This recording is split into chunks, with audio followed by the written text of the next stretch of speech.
views and opinions expressed do not necessarily reflect those of Access Fort Wayne, the Allen County Public Library, or any other supporting groups.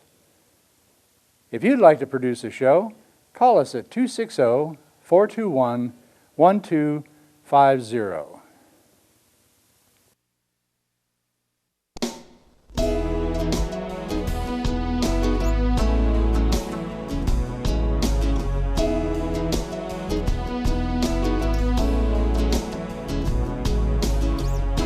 Let me be your lighthouse so I can show you the way. Let me be your shining light, I'll keep you from drifting away. I'm the one that makes you try when... Hello, this is Patty Hunter, Patty's Page. Welcome to my show.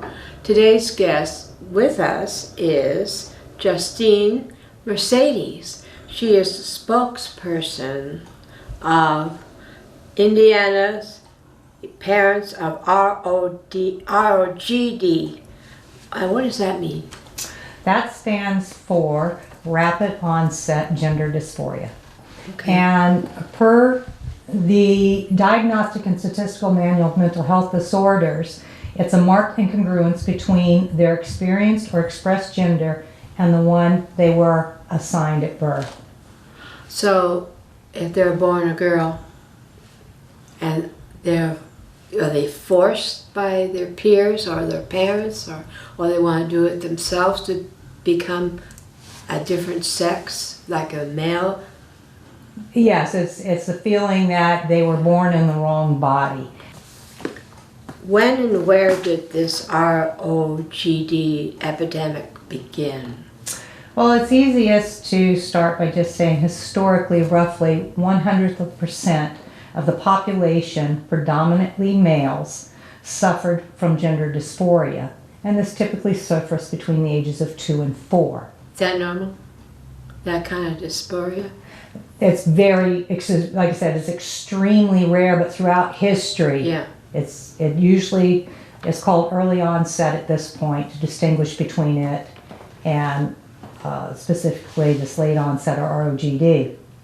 And that's what we've had throughout history until about 10 years ago. And all of a sudden we started to see in the Western world, in other words, the richer countries, a sudden surge in young girls between the ages of early teens and early 20s who had never shown signs of gender dysphoria before, suddenly claiming to have gender dysphoria and identifying as transgender.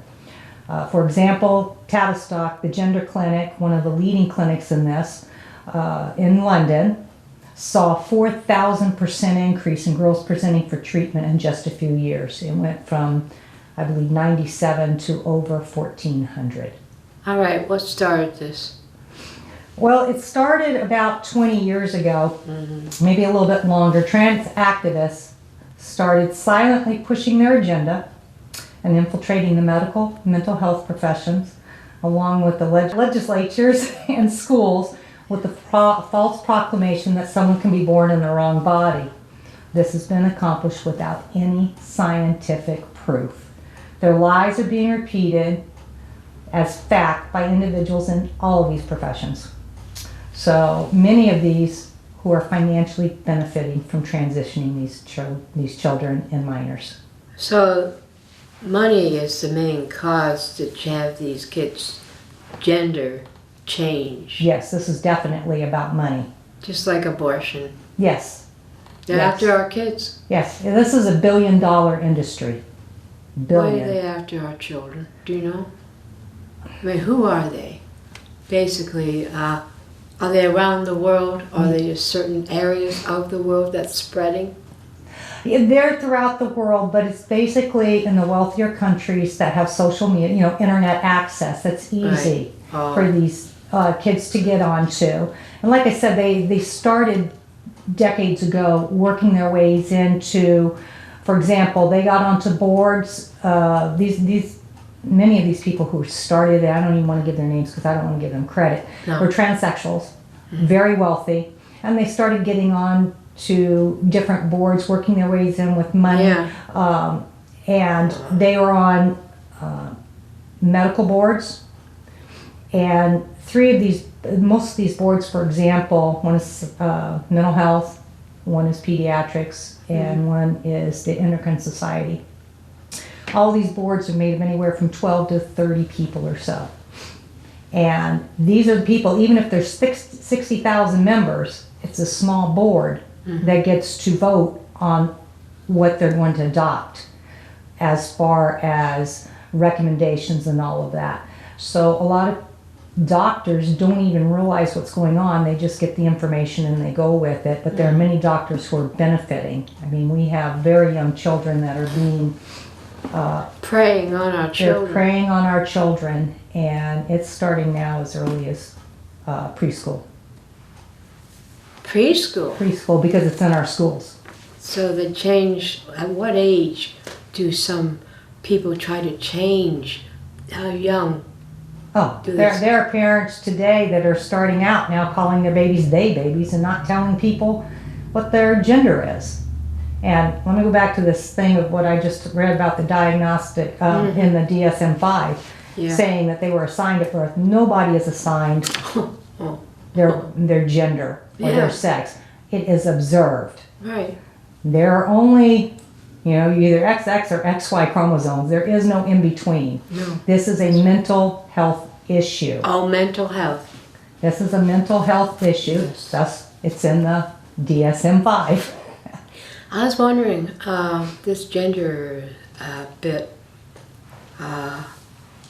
is it like something chemical in the brain that doesn't allow them to think that they're male or female? They don't know the exact cause, and there is a real difference between early onset and late onset or rapid onset. The rapid onset is the true, it's basically it's a crisis because it is ramping up quick, but it is now affecting younger children as well. People who have true gender dysphoria, they don't know if it's a combination of trauma or other factors, whether the biological or environmental. They do know that throughout history, that young children who suffer from early onset, if they are allowed to go through natural puberty, upwards of 85% or more will find that their gender dysphoria resolves itself and they become comfortable with their own bodies. Yeah, when you're young, you're not sure, is that a boy or girl when you're a little one? Right. And as they start to question their own themselves and how they feel. And if they have the parent who's the right kind of parent, they'll say, well, you're a boy, this and that, and they bring him up a certain way. But other parents, like you're saying, they get, when the children are confused and not understanding who they are yet, and they start to change that kid to think another sex. Mm-hmm. It's the parents' fault. Oh, absolutely. And some parents are also being coerced by professionals, whether mental health, doctors, schools, or whatever. But Mental health. yeah, absolutely. And the thing is, very young children, it's part of developing. They don't understand that they can't grow up to be a dog when they're very little. No. And so if Question you, everything. yeah, and if these parents are being told you need to, even as young as 2, well, no, your daughter pulled her barrette out of here, that means she's a boy. There's actually a doctor who's pushing that. I don't remember the name Oh, off the top of really? I don't remember the name off the top of my head. The more you encourage the delusion, Yeah. they're going to grow up believing it. Where if you Brainwash. reinforce reality, Yeah. the chances are they're going to grow up. Yeah, they're being brainwashed, Oh, absolutely. especially environmental. Absolutely. And this very much is a social contagion with our young kids. It's mostly females now that are caught up in the ROGD. What are the causes for this? Yeah, the cause with ROGD, as I stated earlier, it's affecting young girls typically sometime after puberty and into their early 20s.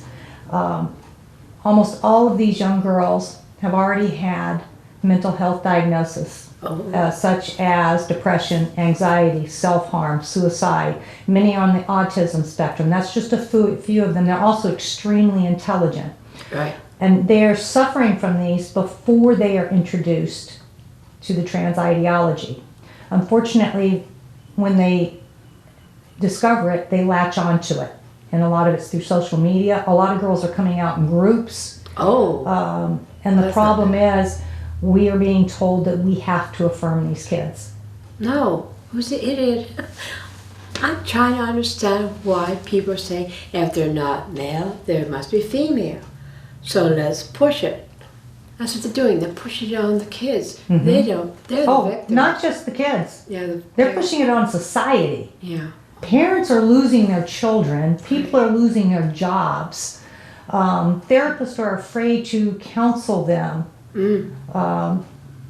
What's the do's and don'ts? Traditional. Pardon? What's the do's and don'ts of what a therapist should do? What it's always been in the past is good compassionate therapy. Let's talk about why you feel this way. Oh, yeah. That's no longer allowed. We have 20 states that have outlawed that. It's called, the trans activists have been able to take this situation and call compassionate talk therapy conversion therapy by lumping it in with the type of conversion therapy that was done on youth that were experiencing same-sex attraction, where they were doing physical harm to these children who were identifying as gay or lesbian.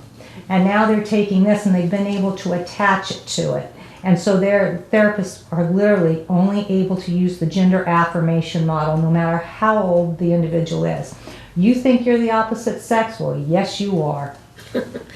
And they're not I'm doing... sorry, I shouldn't laugh. No, serious. it's so crazy. We never thought we'd get to this way. Briefly, and Dr. Malone, who's an endocrinologist who's fighting this, said about 10 years ago, he was sitting in a hall with about 1,000 members at a conference, and they were up giving a presentation on the use of wrong sex hormones. And he said, we all ignored him. We were laughing because there was no basis for this. They didn't follow protocol. There was no scientific proof, and we had no idea. They've pushed it through. All of our cries for all of our calls for point counterpoint, which is typical protocol, have been denied or flat out ignored. And they're one of the societies that have voted in all these changes, but it was only a small board of about 37 Small members. people. We the people should be speaking up. Yes, and parents, they're afraid. Oh, but just like, People are afraid because you have people at universities who have lost their jobs, probably some other areas, because they dare not to address or fall into the pronoun police. Parents have lost their children. Children are able to, in some states, as young as 14, 15 years old, make choices without their parents. I mean, it's just unbelievable how far it has gone, and people are not aware until you're blindsided, just like we were. just like abortion. Yes. It's They're all after our kids, and I don't like that. right. Legally, how can we fight against this? We have got to get our legislators involved. The problem is, with our woke society and cancel culture, many of our legislators are afraid to even touch this subject. We are fighting on a state-by-state basis at the moment. We do have a federal fight now that we need to take as well. Like I said, 20 states have already outlawed compassionate talk therapy. We are trying to combat that by making it illegal to medically transition a minor. We're the first state, just fine. We've had several states we've had a few states that have gotten close, such as South Dakota a couple of years ago, but it did fail at the last minute because of the threats, financial threats against the state to pull funding and pull economic. So the government is companies. not helping. The government's not helping at all. Arkansas became the first state to outlaw the medical transitioning of children about 2 weeks ago. 2 weeks ago. 2 weeks ago. We have had about 4 or 5 states, I believe, at this point that have outlawed males being able to play on female sports teams. Oh boy. But as the headlines say, they're banning transgender from sports. No, they're not. Transgender identifying youth have every opportunity to go and play sports as everyone else is. They just have to play on the team that their sex matches, their biological sex. It is dangerous for boys to be allowed to play on girls' sports teams. Girls are getting hurt. It's taking our rights away as women. It also means it goes past that. It goes into women's shelters, women's prisons. There are stories of rapists being allowed to be housed in women's just by saying, I'm a woman. Yeah, they do. So, and in the state of Indiana, we did put up, Senator Dennis Cruz was brave enough to bring a bill this session to ban it in the medical transitioning of children in the state. Unfortunately, we didn't get a hearing, but we really need the help of people to call all of our legislators in this state and say we need to stand up and do something. So Senator Cruz. And we need other legislators. We need co-sponsors. We need people to stand up and make a difference. We have got to stop this because it is in our schools. It's in our. It could be, the books could be in our schools as well. And then of course, people need to be calling our senators. Whatever state you live in, call your senators. H.R. 5 Equality Act is now including gender identity. That will force everyone. It enforces employers, it forces schools, it takes away our religious freedoms. Oh. We have no choice but to say, accept this as reality. But it's not reality. It's not reality. And It's insanity. it is, and it's taking away our rights as women and putting us in danger, putting our children in danger. Like I said, there will be no more free speech if we do not stop this from being passed. It reminds me of Hitler. Yep. Nazism. It's there. We have no rights whatsoever. Some idiot started it, and now we're paying for it. We vote them in. Right. And I want to be clear too. When I say trans activists, I'm talking about this group of people that are out there facilitating this. There happens to be groups of people who are transgender, who fit the model of early onset. They are what we traditionally thought of. The difference is these people had to go through, number one, they had to wait until they were adults, and then they had to go through years of psychotherapy before they could ever even consider doing anything medically. And these people, there's a group of, there are several groups out there already, but Scott Nugent of Trey Voices, who medically transitioned at the age of 42.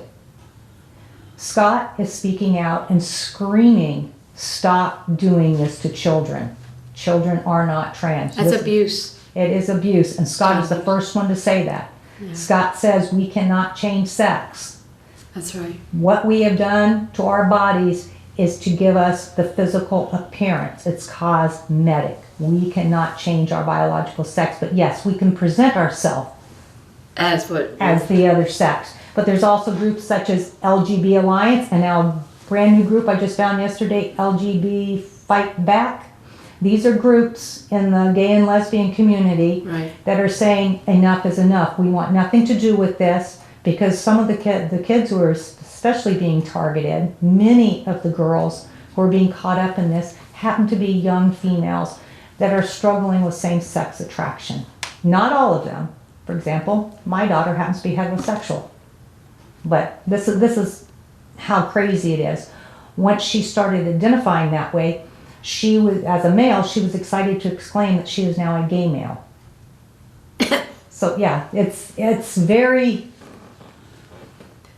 it doesn't, a lot of it doesn't make sense, but we also have, a lot of these young girls, number one, when they're going in with the affirmation model, there is no mental health assessment. They tell you, oh no, they can't go. Oh, parents are being told they're going in one session, their kids are being sitting down the hall to get hormones, and the parents are being told, you go down the hall to the counselor and learn to accept your child for who they really are. And if you don't, your child's going to commit suicide. You know, that is destroying this civilization and the human beings in it. They're after human beings Yes. to destroy and control us. Mhm. And I won't put up with that. Good. Do you have something to show me, like a book? Yes, this is a book that not just parents of children who are identifying, every parent needs to read this. Irreversible Damage by Abigail Schreier. It's the transgender craze seducing our daughters. This book came out last July of 2020, and almost immediately they tried to ban it. Amazon took it down for a while. Target took it down because of one complaint on Twitter. But they got bombarded and they did put it back up.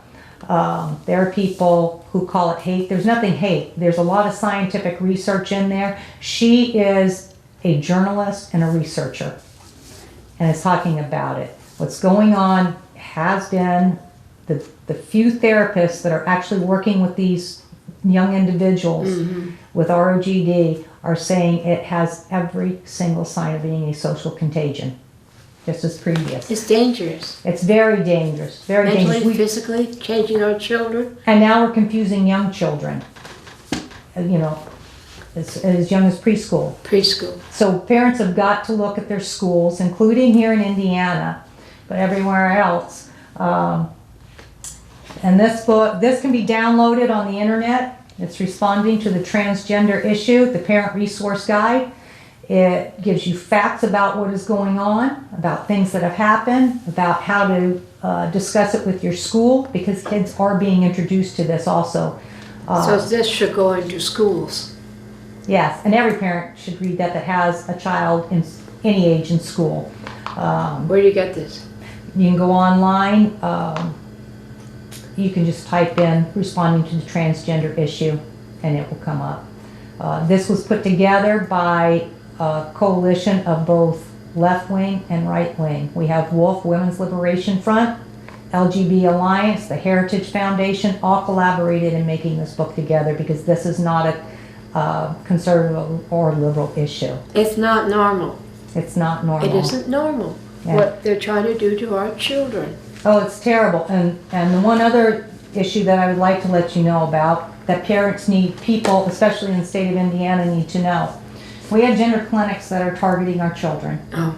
Ohio alone has 6 gender clinics for children, for minors. Right. In Indiana, we have 1, and it's our very own Riley's Children's Hospital. Riley's. Riley's. I know some kids who went there. They've done wonderful work with other Yeah. stuff, but they have a gender clinic there. They proudly advertise on their website Have to that shut they that are the down. only gender clinic in Indiana servicing minors, and they do everything there. The resources are horrible. They have, I don't know if you want to show the pictures of Dr. Gallagher. Oh yeah. We can, Dr. Gallagher used to work with Riley. She's now located in Florida, and she gladly does double mastectomies on these young women. I mean, parts of the country, girls as young as 13 they're are having cutting up double. our children. Yes, as young as 13, having double mastectomies. Has any child died? That I don't know. Scott almost lost, His life. yes, from the surgery Scott has, and will experience a shortened life and still has, 7 years later, still has horrific issues. The suicide rate, people are lied to. The suicide rate is not higher among children before they medically transition. In fact, the only long-term study that has followed every single participant over 30 years showed that those who medically transition, and these were as adults, several years down the road, were 19 times more likely to commit suicide. So the kids, they don't have a chance. Not at all. And it's going to be, and that's one thing Scott Nugent is screaming about. We are going to see, this is what, is it going to take our children starting to commit suicide? Because we're just now getting to that point. So many kids have gone through this, and now we have thousands of them beginning to detransition. And guess what? What? The transgender community has said, yes, you're one of us, we love you. And the gender clinics are saying the only answer is to medically transition.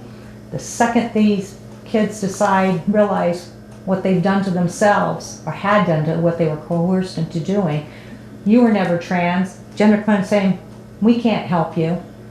just go off on your own. So we have all these thousands of individuals Who are now lost. they're lost and they need help. It's sad. We're going to be spreading this around. Thank you. What would you like to say to my audience to encourage them, especially when they have kids that are being, well, torn apart? Yes, it's tears and we didn't mention at the beginning, I am the mother of a young girl who experienced trauma, had several mental health issues because of that trauma, and then found trans ideology and latched onto it. She was a little bit older, Yeah. and she was in college when she decided that she was now a male, and her college affirmed her, legally paid for her to change her name behind her back, and our story is minor compared to what some of the schools. Some schools will even pay for that. So, as a parent, number one, educate yourself. You need to be aware of this issue because it does affect all of us. Most parents are blindsided by this Yeah. and don't know where to go. So we have parents of ROGD.com. We also have a brand new one called Cardinal Network Support. And we are here to support groups to help support you, give you resources, and just be a community to come together and help. And then there are areas, there are others that are working to help change the laws and stop this. So we got about a minute left. I just want to know, what are the warning signs of the children when you see them starting to change mentally from one thought to the other? That's the problem with it. A lot of times there aren't warning signs. There's no We were blindsided when our daughter came to us and told us. The problem was a lot of these kids, just like our daughter did, started out as gender fluid or non-binary, and you're thinking, okay, it's a phase, let them explore. And then if they're on social media, they're getting sucked in. We were so naive. And the thing is, most people don't know what's out there, and that's why you're blindsided. And there's this whole deep, dark culture, and these kids are telling them. They purposely pull them away from the parents. They are purposely breaking apart the families. Shunning them. Yep, if you're not online 100% as a parent immediately, you are transphobic and abusive, even before you know about it. That is a trend. These kids, almost all have their trauma is different, or their mental health is a little bit slightly It's the different, same. but their Outcome. patterns of what they do and how they proceed, because they're getting it all online and encouraging each other.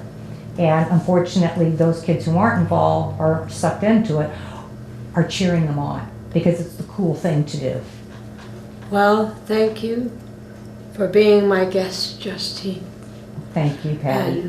And this is serious, people, especially for our children, I don't know the names of the people who started this, but they're after our children and we have to protect them. Anything different that's going on with your kid, talk to them, communicate with them. This is Patty Hunter of Patty's Page. Thank you, Justine, and my people out there, so we'll see you next week.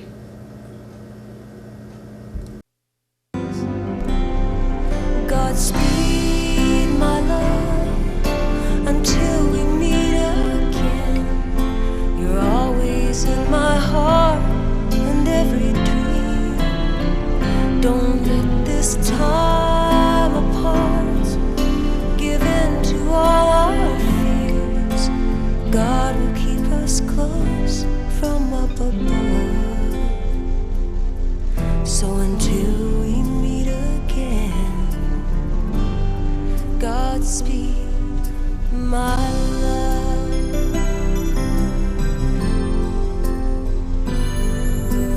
God is with us always and for the rest of all our